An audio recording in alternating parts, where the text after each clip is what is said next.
Hello दोस्तों, नमस्कार। सिविट्रॉनिक्स में आप लोगों का स्वागत है। दोस्तों, आज के इस वीडियो में हम डीटीएच पावर सप्लाई को रिपेयर करने वाले हैं, जो कि पूरा डेड कंडीशन में है। दोस्तों, इस पावर सप्लाई के अंदर जो फॉल्ट है वो मैं आपको दिखाता हूं। दोस्तों, इसमें आउटपुट वोल्टेज कुछ भी नहीं आ रहा है, सब कुछ जीरो हो रहा है। और जो मेन कैपेसिटर में जो वोल्टेज है वो जो प्राइमरी साइड वोल्टेज है वहाँ पे ओके वोल्टेज है, लेकिन सेकेंडरी में कुछ भी वोल्टेज नहीं आ रहा है। प्राइमरी में जो भी वोल्टेज में है आपको चेक करके दिखाता हूँ। ये जो मेन कैपेसिटर है, मेन कैपेसिटर पे मैंने आपको वोल्टेज दिखाया 327 और 330 के लगभग वोल्टेज है। अब मैं आपको सेकेंडरी में दिखाता हूँ। देखिए, सेकेंडरी में मैं कैपेसिटर में लगा के सभी वोल्टेज को चेक करके बताता हूँ। देखो, इसमें कोई भी वोल्टेज शो नहीं हो रहा है, 0 दिखा रहा है। तो आज मैं इस वीडियो में यही दिखाऊंगा कि स्टेप बाय स्टेप इस फॉल्ट को कैसे फाइंड करेंगे, कहाँ से ये फॉल्ट है और क्यों हमें आउटपुट में कुछ भी सप्लाई नहीं मिल रहा है। तो दोस्तों, बनी रहे हमारे साथ इस वीडियो में। मैं आपको स्टेप बाय स्टेप बताता रहूँगा कि किस तरह से ये फॉल्ट आया है, जो कि इसको रिपेयर कर सकते हैं। अगर आप नए मैकेनिक हो तब भी आप लोगों को आसानी से ये समझ में आ जाएगा और बहुत ही सिंपल सा है। दोस्तों, कोई ज़्यादा कंफ्यूजन वाली बात नहीं है। दोस्तों, इसमें देखिए, यहाँ पे जो ऑडियो के लिए 12 वोल्ट का वोल्टेज आता है वो वोल्टेज हमें दिखा रहा है 10 या 11 वोल्टेज के समथिंग दिखा रहा है इसमें। तो सिर्फ एक ही वोल्टेज हमें मिल रहा है, यहाँ पे 12 वोल्ट का आउटपुट मिलता है वहाँ की जगह पे। तो दोस्तों, ये सप्लाई तो हमें डीटीएच जो मदरबोर्ड है उसमें जाती नहीं है, सिर्फ ऑडियो के अलग से आईसी लगी रहती है, बोर्ड लगा रहता है, उसके लिए है। तो इस वोल्टेज से हमें कोई लेना देना नहीं है। हमें जो मेन वोल्टेज है, तो मेन वोल्टेज हमारा 0 दिखा रहा है, जो कि 3.3 और 25 या 24 वोल्टेज आना चाहिए, वो नहीं आ रहा है। तो दोस्तों, सबसे पहले मेन कंडीशन क्या हो सकता है कि इसमें कोई भी एक डायोड शॉर्ट हो सकता है। शॉर्ट होने पे ही हमारा जो आउटपुट वोल्टेज है वो 0 होता है, कुछ भी नहीं आता है। इसलिए मैं क्या करूँगा कि जो हमारा आउटपुट वोल्टेज में डायोड लगे रहे तो उसको चेक करके दिखाने वाला हूँ आपको। तो मल्टीमीटर को डायोड रेंज पे मैंने रख दिया है और उसके बाद में ये जो डायोड है इसको मैं चेक करके दिखा रहा हूँ। ये डायोड 3.3 वोल्टेज के लिए लगा हुआ रहता है, जो कि फीडबैक के लिए भी यहाँ से सप्लाई जाती है। तो दोनों साइड प्रोब को लगा के माइनस प्लस दोनों साइड लगा के चेक कर लेना है इसमें। तो डायोड का सिंपल सा फंडा है दोस्तों कि इसमें ख़राब या सही है कैसे पता लगा सकते हैं। तो दोनों साइड प्रोब को लगा के देख लेना है कि वैल्यू एक साइड से आना चाहिए, दूसरी साइड से नहीं आना चाहिए। यानी कि प्लस को प्लस की साइड और माइनस को माइनस की साइड पर लगाएंगे तो वैल्यू आएगा। जस्ट उल्टा माइनस की साइड प्लस और प्लस की साइड माइनस लगाएंगे तो कुछ भी वैल्यू नहीं आना चाहिए। तो डायोड हम जो देख रहे चेक कर रहे इसमें ओके दिखा रहा है। ये अगले डायोड भी हमें ओके दिखा रहा है। दोस्तों, डायोड में एक तो वैल्यू आना चाहिए एक साइड से और दूसरी साइड से नहीं आना चाहिए। और अगर इसकी जगह 0 वैल्यू आता है, दोनों साइड वैल्यू आता है, तो भी हमारा डायोड ख़राब होता है। और अगर कुछ भी वैल्यू आ रहा हो, सेम वैल्यू दोनों साइड दिखाने पे भी डायोड ख़राब हो सकता है। इसलिए अगर दोनों साइड से वैल्यू नहीं आना चाहिए, एक ही साइड से वैल्यू आना चाहिए डायोड में। तो डायोड को मैं आपको चेक करके दिखा रहा हूँ। डायोड उल्टी साइड लगाने पे कुछ भी वैल्यू नहीं दिखा रहा, 1 दिखा रहा है, इसका मतलब कि ये ओके है। ठीक है, इस तरह से डायोड को चेक कर लेना है।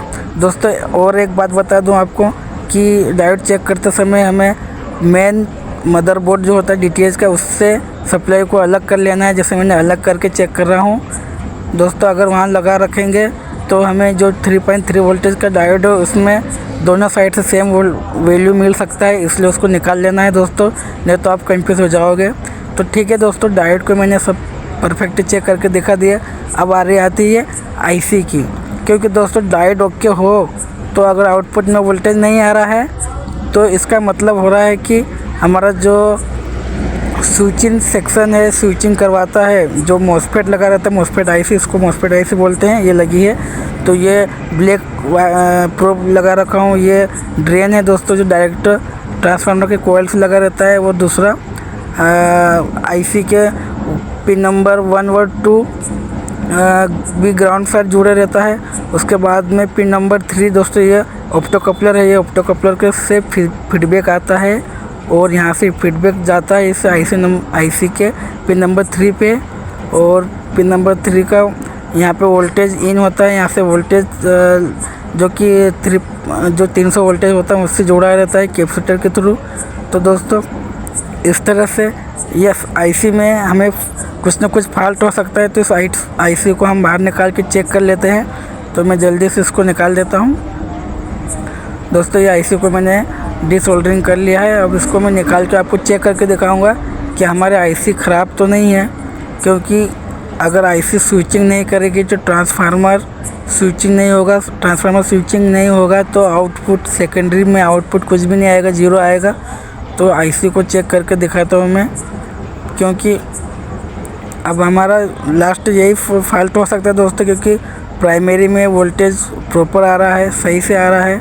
300 वोल्टेज आना चाहिए, 300 प्लस में डीसी वोल्टेज। तो वो ओके होने के बाद ही हम ये स्टेप बाय स्टेप चेक कर रहे हैं। तो दोस्तों मैंने आपको अच्छे तरीके से समझा हूँ। दोस्तों अगर आपको वीडियो अच्छा लग रहा हो और कुछ समझ में आ रहा हो तो हमारे चैनल को सब्सक्राइब ज़रूर करना दोस्तों, और वीडियो को लाइक और कमेंट ज़रूर करना दोस्तों। आप लोग देखते हो तो वीडियो को लाइक नहीं करते हैं तो, और चैनल भी सब्सक्राइब नहीं करते दोस्तों, तो प्लीज़ सब्सक्राइब कर लेना। तो दोस्तों मैं आपको दिखाता हूँ ये जो मॉस्फेट आईसी है, मॉस्फेट आईसी में हमें क्या वैल्यू दिख रहा है मैं आपको दिखाता हूँ जूम करके। तो ये वीडियो को अच्छे से ध्यान से देखना दोस्तों, तभी आप लोगों को समझ में आएगा। तो आईसी के पिन नंबर जो 5 to 8 जो पिन होता है, 5 to 8 वाले पिन हमारा ड्रेन होता है। ये सभी पिन आपस में कनेक्ट होता है। तो किसी भी एक पिन पे आप ब्लैक प्रोब को रखना है और मीटर को डायोड के रेंज में रखना है, डायोड के रेंज में सेट कर लेना है। उसके बाद में क्या करना है, पिन नंबर 4 को इधर पिन नंबर 5 to 8 वाली कहीं भी रख के चेक करना है। तो इस तरह से वैल्यू दिखा रहा है हमें। जो फीडबैक का 3 नंबर पे जो है वहाँ पे वैल्यू 442 दिखा रहा है, और पिन नंबर 1 से 443 दिखा रहा है। उसके बाद में पिन नंबर 2 में भी चेक करना है हमें। अभी हमने पिन नंबर इसमें तो चेक कर लिया था, तो वहाँ का जो वैल्यू है दोस्तों वो सेम दिखा रहा है। इसलिए मैं आपको दूसरी वाली आईसी उसको दिखाता हूँ।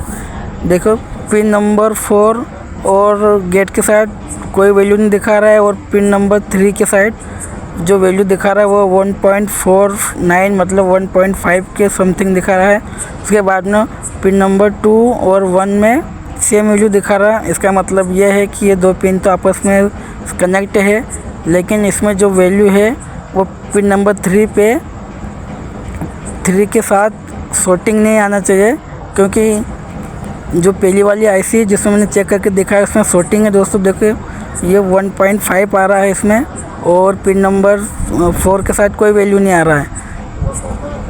ठीक उसी प्रकार वो आईसी हमें ख़राब लग रही है, क्योंकि उसमें सभी के साथ वैल्यू आ रहा है, तो वो शॉर्ट हो चुकी है, इसलिए आपस में कनेक्ट हो गए। अब मैं इस आईसी को लगा देता हूँ। इस आईसी को लगाने के बाद में फिर से आपको मैं वोल्टेज चेक करके दिखाऊंगा कि हमारा जो एसएमपीएस सप्लाई है डीटीएच का वो ठीक हुआ है कि नहीं हुआ, रिपेयर हुआ कि नहीं हुआ, वो आपको अभी दिखा दूंगा दोस्तों।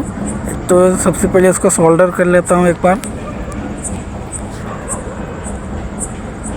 आईसी को लगा दिया है मैंने, दूसरे आईसी लगाया दोस्तों। वो पहले वाली आईसी ख़राब है, क्योंकि मैंने आपको बताया कि सेम वैल्यू नहीं दिखाना चाहिए, सभी पिन का अलग अलग वैल्यू होता है। तो ये पिन नंबर 1 और 2 तो आपस में शॉर्ट है दोस्तों, क्योंकि आप यहाँ सोल्डर कर रहा हूँ, यहाँ पे देख सकते हैं ये पिन आपस में शॉर्ट रहती है।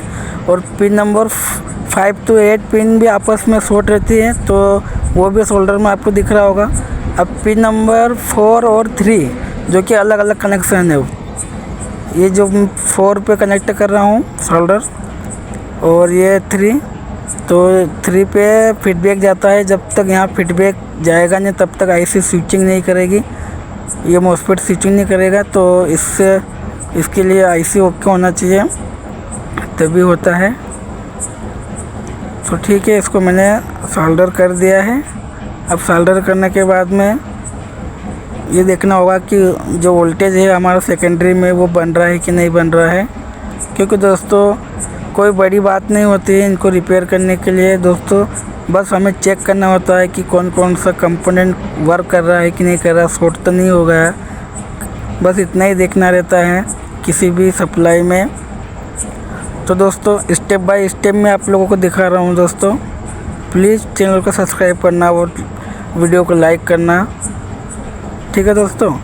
तो अभी मैंने सप्लाई से कनेक्ट कर दिया है।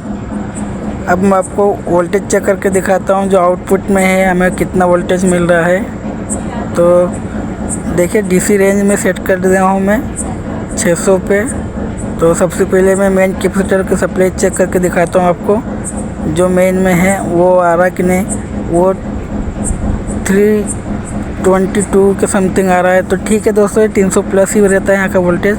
अब मैं जो सेकेंडरी में वोल्टेज है वो चेक करके दिखाता हूँ। देखो दोस्तों, यहाँ जो कोई वोल्टेज नहीं आ रहा था वो आ रहा है 18 वोल्टेज आ रहा है दोस्तों, ठीक है। तो ये 18 वोल्टेज हमारा बनना चालू हो गया है। उसके बाद में 3.3 का भी वोल्टेज आ गया है, ठीक है दोस्तों।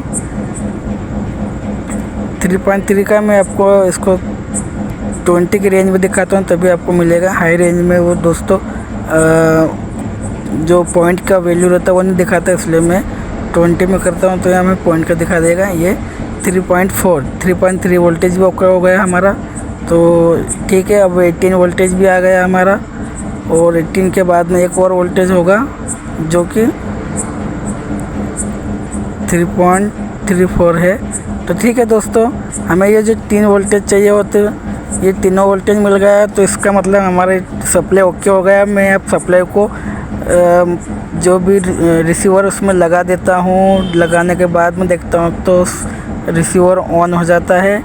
और इस तरह से हमने एक रिसीवर को रिपेयर कर लिया दोस्तों, बहुत ही आसानी तरीके से और स्टेप बाय स्टेप दोस्तों। बस आप लोगों को बस एक ही रिक्वेस्ट है कि मेरे चैनल को सब्सक्राइब ज़रूर करें दोस्तों, और वीडियो को लाइक ज़रूर करें। तो फिर आज के वीडियो में इतना ही दोस्तों। आशा करता हूँ कि आपको अच्छे से समझ में आया होगा कि इस तरह का फॉल्ट कैसे रिपेयर करते हैं। धन्यवाद।